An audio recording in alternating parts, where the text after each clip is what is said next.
So हा सगळा जेव्हा सपोर्ट मिळाला, जेव्हा सगळ्या गोष्टी जुळून आल्या, तेव्हा काय विजन ठेवलं होतं तुम्ही, की टार्गेटला कुठल्या लेवलला घेऊन जायचं आहे?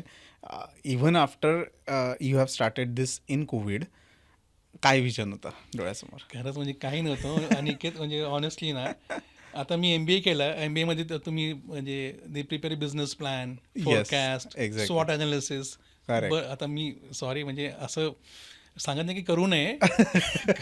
ते केलंच पाहिजे, पण आमच्या केसमध्ये आम्ही जस्ट ते सुरू केलं, हंटिंग सुरू केलं. वी हं, गॉट हं, सक्सेसेस हं, आणि वी केप्ट हायरिंग पीपल आणि तसंच बिल्डअप होत हं, गेला. हं. तर तसं ज्यावेळेस सुरू केलं त्यावेळेस काय प्लॅन होता, जस्ट बी इंडिपेंडंट.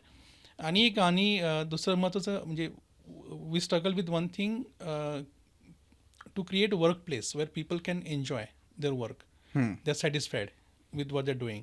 तर असं राईट. एखादं वर्क कल्चर क्रिएट करावं. तर आता तुम्ही आमच्या ऑफिस आला तर तुम्हाला कळेल की ते एक वेगळ्या प्रकारचं कल्चर आहे. Very people friendly, flexible, right. Different kind of ambience culture. बरोबर. तसं एक करावं क्रिएट. हं, आणि तिसरा एक मोठा होता पॅरामीटर की जी मी आतापर्यंत अनुभवलं आहे हं. की बऱ्याच कंपनी आहे इंडियामध्ये आउटसोर्सिंगमध्ये आमच्या फील्डमध्ये. ओके.